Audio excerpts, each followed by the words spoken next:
Hello everyone, this is ना Kaushik. Welcome to the organic chemistry Clayden series. So हमने start किया था chapter number 27, जिसमें बेसिकली हमने सल्फर कंपाउंड्स को कंप्लीट कर लिया था। अब इसका सेकंड पार्ट है। इसमें हम पढ़ेंगे सिलिकॉन कंपाउंड्स का ऑर्गेनिक केमिस्ट्री में यूज़, और साथ ही एक दो जो एक्स्ट्रा टॉपिक है उनको भी कवर करेंगे। तो देखो, जब हम बात करते हैं अगर सिलिकॉन कंपाउंड्स की, तो हमेशा हम सिलिकॉन को कार्बन से कंपेयर करते हैं, क्योंकि दोनों एक ही कार्बन फैमिली के हैं। ठीक है। सो अगर हम कार्बन से कंपेयर करेंगे तो आपको पता है कि कार्बन ऑर्गेनिक केमिस्ट्री का बहुत इंपॉर्टेंट पार्ट है। पूरी ऑर्गेनिक कार्बन पे ही डिपेंड है। सो अगर हम कंपेयर करते हैं तो silicon compounds form more stable bond than carbon with electronegative atom. अगर इलेक्ट्रोनेगेटिव एटम है तो सिलिकॉन कार्बन के कंपेयर में बहुत ज़्यादा स्ट्रांगली बॉन्ड फॉर्म करेगा, और यही अगर इलेक्ट्रोपॉजिटिव एटम है कोई भी, तो उसके साथ में आपका silicon compound compare to the carbon weak bond की फॉर्मेशन करेगा। अब जो हमारा सिलिकॉन कंपाउंड्स है, इसका बहुत ज़्यादा यूज़ होता है। इससे पहले भी हमने कई सारी रिएक्शन में सिलिकॉन बेस्ड कंपाउंड्स को देखा था, और उन्हीं के बारे में हम जनरल जितनी भी रिएक्शन है उनको यहाँ पे एक बार ब्रीफ में देखेंगे। तो now if we are talking about the first use of silicon compounds, तो आपको पता होगा, हमने पहले भी पढ़ा है इसके बारे में, कि एल्केनाइल जो सिलेंस है that are used for the protection and the activation. Me3SiCl आपने बहुत जगह देखा होगा, और आपको सबको पता है कि ये प्रोटेक्शन के लिए यूज़ होता है एज अ प्रोटेक्टिंग ग्रुप। सो अगर ये एग्जांपल आप देखोगे, सो अगर आपने स्टार्टिंग से क्लेडन सीरीज को देखा है तो आई एम डैम श्योर कि आपको बिना कुछ जाने भी ये रिएक्शन सॉल्व करना आता होगा। देखो, सबसे पहले हमने यहाँ पे लिथियम बेस यूज़ किया है BuLi। सो ये क्या करेगा, मोर एसिडिक प्रोटोन को यहाँ पे रिमूव करेगा। सो इफ़ यू कैन सी, यहाँ पे दो प्रोटोन्स हैं। This is the first proton and here is the second proton. So which is more acidic? This proton is the more acidic. So first we remove this proton. यहाँ से ये proton remove होते ही हमने next यहाँ पे क्या use किया है, Me3SiCl। सो ये यहाँ पे अटैच हो जाएगा आपका Si Me3, ठीक है, as a protecting group. Now we are using the second molecule of BuLi। So second time जब हम BuLi यूज़ करेंगे तो अब वो जो आपका सेकेंड एसिडिक प्रोटोन था यहाँ पे, उसको रिमूव करेगा। सो यहाँ से रिमूवल के बाद में आपका BuLi क्या करेगा, आपका यहाँ पे Li आ गया और SiMe3, ठीक है। Now if we are using any of the electrophile, this electrophile will attack on this carbon।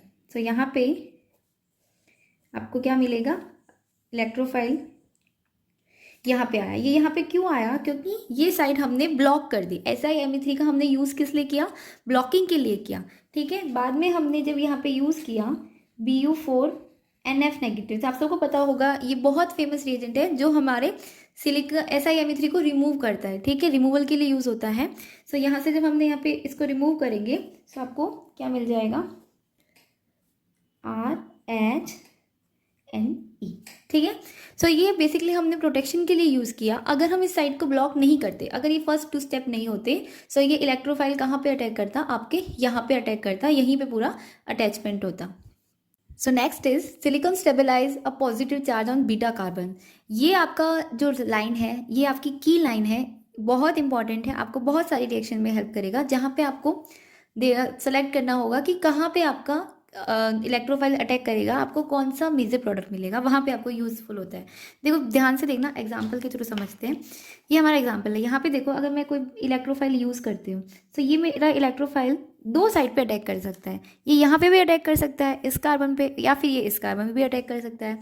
सो कौन सा प्रेफर होगा, हम उसको चेकआउट करते हैं। So if you are assuming कि ये आपका इलेक्ट्रोफाइल इस फर्स्ट कार्बन साइड पे अटैक करता है, ठीक है, this bond will shift on this carbon and positive charge कहाँ पे आएगा, आपके सेकेंड कार्बन पे पॉजिटिव चार्ज आ जाएगा। सो देखो, ये इस कार्बन पे आपको क्या देखने को मिला, पॉजिटिव चार्ज। यहाँ पे आपका इलेक्ट्रोफाइल आ गया, यहाँ पे SiMe3, ठीक है। मैं इसको थोड़ा सा इस तरह से भी लिख सकती हूँ, R double bond plus SiMe3NE। Second case क्या है कि हमारा इलेक्ट्रोफाइल इस सेकेंड कार्बन साइड पे अटैक करे। सो अगर हमारा इलेक्ट्रोफाइल सेकेंड कार्बन साइड पे अटैक करेगा, सो देखो आपका प्लस चार्ज कहाँ पे आएगा, यहाँ पे आपका प्लस चार्ज आएगा, और यहाँ पे आपका इलेक्ट्रोफाइल आ गया, ये आपका प्लस चार्ज, एंड यहाँ पे SiMe3। सो दोनों पॉसिबिलिटीज़ है। बट अगर आप अब देखोगे इनकी ऑर्बिटल्स को, ठीक है, सो यहाँ पे जहाँ पे प्लस चार्ज है वहाँ का वैकेंट ऑर्बिटल के अगर आप स्ट्रक्चर देखोगे, सो इस कंडीशन में अगर आप देखेंगे, सो यहाँ पे जो ऑर्बिटल्स हैं वो कैसे हैं, SiMe3 के SiMe3 से इस तरह से पोजीशन पे है कि SiMe3 यहाँ से इजीली इसको स्टेबलाइज कर सकता है। जबकि अगर आप यहाँ पे देखोगे तो यहाँ पे दोनों जो p ऑर्बिटल है, अगर आप इसके p ऑर्बिटल्स को देखेंगे लाइक दिस, तो ये दोनों ही सेम एटम पे है, ठीक है। SiMe3 इसको स्टेबलाइज नहीं कर सकता। सो इस कंडीशन में क्या हो जाएगा, ये आपका प्रोडक्ट नहीं बनेगा, आपका प्रोडक्ट क्या बनेगा, यही वाला बनेगा। अब अगर हमारे इस कंसेप्ट को एग्जाम्पल के थ्रू समझने की कोशिश करें तो देखना, सबसे पहले हमने लिया है एराइल सिलेंस को। सो एराइल सिलेंस जब इलेक्ट्रोफाइल के साथ में रिएक्शन करते हैं तो ये इप्सो सब्स्टिट्यूशन देते हैं। क्यों देते हैं उसका रीज़न देखना। देखो जैसे कि मैंने यहाँ पे इलेक्ट्रोफाइल यूज़ किया, तो यही आपका इलेक्ट्रोफाइल सिंपली अगर यहाँ पे अटैक करेगा तो ये डबल बॉन्ड यहाँ पे शिफ्ट हो जाएगा, राइट। यहाँ पे डबल बॉन्ड की शिफ्टिंग के बाद में देखो आपको देखना है कि आपका प्लस चार्ज कहाँ पे आ रहा है। सो देखो यहाँ पे आपका इलेक्ट्रोफाइल आ गया, यहाँ पे आपका SiMe3 है, इस कार्बन पे क्या आ गया, आपका प्लस चार्ज आ गया, बीटा कार्बन में प्लस चार्ज आया, राइट। अब देखो बीटा कार्बन में जो प्लस चार्ज है वो स्टेबलाइज हो सकता है SiMe3 के थ्रू, ठीक है। और अगर अब मैं यहाँ पे कोई भी बेस यूज़ करती हूँ जैसे कि Bu4, वही हमारा Bu4 NF नेगेटिव में यहाँ पे यूज़ करूँ तो ये SiMe3 यहाँ पे रिमूव हो जाएगा और आपको इप्सो सब्स्टिट्यूटेड प्रोडक्ट देखने को मिलेगा, ठीक है। कंडीशन देखो सेकंड कि अब मेरा मान लो इलेक्ट्रोफाइल कहाँ पे अटैक कर रहा है, इस डबल बॉन्ड पे अटैक कर रहा है, ठीक है। इस डबल बॉन्ड से अगर इसने इलेक्ट्रॉन्स लिए हैं तो उस कंडीशन में देखो आपका प्लस चार्ज कहाँ पे आ रहा है, SiMe3, एंड इस कंडीशन में भी आपका प्लस चार्ज कहाँ आएगा, आपके बीटा पोजिशन पे ही आएगा। बट क्या ये प्रोडक्ट बनेगा, उसके लिए आपको ये देखना पड़ेगा, इनकी ऑर्बिटल्स की पोजीशन को देखना पड़ेगा। जैसे कि अगर मैं इसकी ऑर्बिटल की पोजीशन को देखूं तो देखो जो यहाँ पे जो आपका जो पाई ऑर्बिटल है वो कुछ इस तरह है, ठीक है। और जो आपका SiMe3 है वो यहाँ पे आपका इलेक्ट्रोफाइल है, ठीक है। SiMe3 इस पाई ऑर्बिटल के किस तरह है, एक तरह से ऑर्थोगोनल है, ठीक है, परपेंडिकुलर नहीं है। जबकि इस कंडीशन में ये यहाँ पे किस तरह से है, परपेंडिकुलर है। सो यहाँ पे क्योंकि ऑर्बिटल्स कैसे हैं, आपके ऑर्थोगोनल होते हैं, इसलिए ये प्रोडक्ट नहीं बनता और रिएक्शन इप्सो से होती है। So the next is vinyl silane. So हमारे एलाइल सिलेन की जैसे ही सेम रिएक्शन होती है, बस एक चीज़ ध्यान देना कि ये बहुत ही रिजियो सिलेक्टिव होती है, वेरी रिजियो सिलेक्टिव। और ये चीज़ आपको बहुत हेल्प करेगी अपने क्वेश्चन के आंसर तक पहुंचने में, क्योंकि सिलेक्टिविटी से रिलेटेड क्वेश्चन ही पूछे जाते हैं।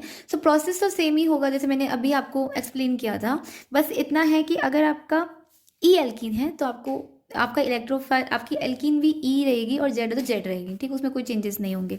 एग्जाम्पल के देख लेते हैं। देखो फर्स्ट एग्जाम्पल में यहाँ पे मैंने क्या करवाया है, फिडेलक्राफ्ट एसाइलेशन करवाया है, ठीक है। तो देखो फिडेलक्राफ्ट एसाइलेशन जब मैंने फर्स्ट करवाया तो यहाँ से ये क्लोरीन रिमूव हो जाएगा और यहाँ पे क्या आपका फॉर्म हो जाएगा, यहाँ पे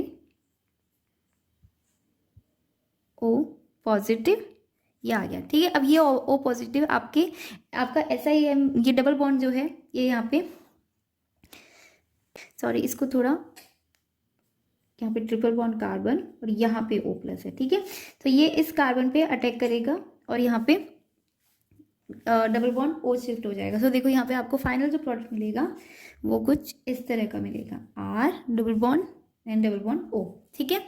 एक और एग्जांपल देखते हैं। देखो इसके लिए हम, अगर मैं आयोडीन यूज़ कर रही हूँ तब भी यहाँ पे क्या मिलेगा, आपका फाइनल प्रोडक्ट में आपको SiMe3 यहाँ पे आयोडीन से रिप्लेस हो जाएगा। बट दोनों ही कंडीशन में देखो जो आपकी एल्कीन की स्टीरियोकेमिस्ट्री थी वो बिल्कुल भी चेंज नहीं हुई है, एल्कीन आपकी वही रहेगी। So this is the very important feature of this type of reaction. Next example is allyl silane. So allyl silane भी करते तो स्टेबलाइज बीटा कार्बोकेटाइन कोई है, ये इनमें कॉमन फीचर है, यही आपको मेन याद रखना है, मेन फीचर यही है। बस इसमें डिफरेंस ये है कि ये इप्सो सब्स्टिट्यूशन शो नहीं करते, बहुत इंपॉर्टेंट चीज़ है। सिर्फ आपके एराइल सिलेन इप्सो शो करते हैं और ये इप्सो शो नहीं करते, ठीक है। रिएक्टिविटी देखें तो एराइल सिलेन से इनकी ज़्यादा होती है। एग्जाम्पल रिएक्शन मेथड देखो, फिर एग्जाम्पल करवाते हैं कि देखो मैंने इलेक्ट्रोफाइल यूज़ किया, इलेक्ट्रोफाइल आपका इप्सो अटैक नहीं करेगा, कहाँ पे अटैक करेगा, आपके डबल बॉन्ड पे अटैक करेगा, ठीक है।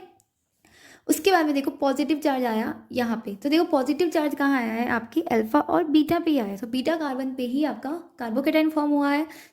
सो ये क्या हो सकता है, स्टेबिलाइज हो सकता है। उसके बाद में हम नॉर्मली कोई भी हैलाइड यूज़ करेंगे for the removal of SiMe3 और आपको आपका प्रोडक्ट मिल जाएगा। ठीक है, एग्जाम्पल के थ्रू देखते हैं। देखो इंपॉर्टेंट ये है इस चीज़ के लिए कि इस टाइप की रिएक्शन के लिए फिर आपको किसकी नीड होती है, लुइस एसिड की नीड होती है। ठीक है, लुइस एसिड आपको नीडेड होता है। एग्जाम्पल देखते हैं। सो देखो एग्जाम्पल मैंने यहाँ पे TiCl फिर यूज़ किया है हमारा लुइस एसिड, और एपोक्साइड यूज़ किया है। सो ये हमारे क्या है, इलेक्ट्रोफाइल। अब देखिए सबसे पहले because of this Lewis acid ये इलेक्ट्रोफाइल कहाँ पे अटैक करेगा, आपके या इस डबल बॉन्ड पे अटैक करेगा, सॉरी। ठीक है, और इस कार्बन पे क्या आएगा, आपका पॉजिटिव चार्ज आएगा। कुछ इस तरह से रिएक्शन होगी और ये रिंग ओपन हो जाएगी, इसलिए यहाँ पे आपको 1 2 3 यहाँ पे आ गया OH। ठीक है, और यहीं से आपका क्या अटैच हुआ है, ये सिंगल बॉन्ड के बाद में यहाँ पे इस कार्बन पे आपका क्या आया, पॉजिटिव चार्ज। तो ये हमारा पॉजिटिव चार्ज आ गया, देन सिंगल बॉन्ड एंड आपका SiMe3। ठीक है, अब ये SiMe3 इसको देखो कौन से कार्बन पे आपके है पॉजिटिव चार्ज, बीटा कार्बन पे है, इसलिए इसको स्टेबलाइज करने के लिए यहाँ से क्या हो जाएगा, रिमूव हो जाएगा और आपका जो फाइनल प्रोडक्ट होगा वो कुछ इस तरह का होगा, OH एंड डबल बॉन्ड। ठीक है, सो मेन जो की फीचर है वो सिर्फ बीटा कार्बन की स्टेबिलिटी को लेके चलना, फिर आपके लिए ईजी हो जाएगा। एक और एग्जाम्पल देखो, ये थोड़ा सा डिफरेंट है। सिंगल मॉलिक्यूल में हमने इलेक्ट्रोफाइल भी लिया है और हमने यहाँ पे लुइस एसिड भी लिया है। ठीक है, तो देखो SnCl4 यहाँ पे क्योंकि OMe है, तो सबसे पहले OMe क्या करेगा, यहाँ पे SnCl4 से रिएक्ट करेगा और यहाँ पे ये OMe इसको रिप्लेस कर देगा। ठीक है, सो फाइनली आपको यहाँ पे क्या मिलेगा, SiMe3 double bond and double bond OMe positive. अब देखो ये डबल बॉन्ड आपका एज अ इलेक्ट्रोफाइल नेचर का है, सो ये क्या करेगा, इस डबल बॉन्ड पे अटैक करेगा। अटैक किया, सो आपको यहाँ पे क्या मिल गई, एक रिंग मिल गई, एक रिंग फॉर्म हो गई। इस रिंग पे यहाँ पे क्या लगा हुआ है, आपका OMe एंड यहाँ पे इस कार्बन पे क्या आया, आपका पॉजिटिव चार्ज आया। ठीक है, सो यहाँ पे आपका SiMe3 और यहाँ पे positive charge, that mean alpha और बीटा कार्बन पे आपका पॉजिटिव चार्ज आया, so it can be stabilize. फिर उसके बाद में हमने यहाँ पे कुछ भी ये हमारा Cl नेगेटिव आके इसको SiMe3 को रिमूव कर देगा एंड आपका फाइनल प्रोडक्ट आपको कुछ इस तरह का मिल गया। So very easy and simple reaction, but इसके जो की फीचर है वो बहुत इंपॉर्टेंट है, आपको कई सारी रिएक्शन में इसकी हेल्प होगी। ठीक है, सो यहाँ पे हमने सिलिकॉन्स की जितनी भी रिएक्शन थी ऑर्गेनिक में उनको कंप्लीट किया है।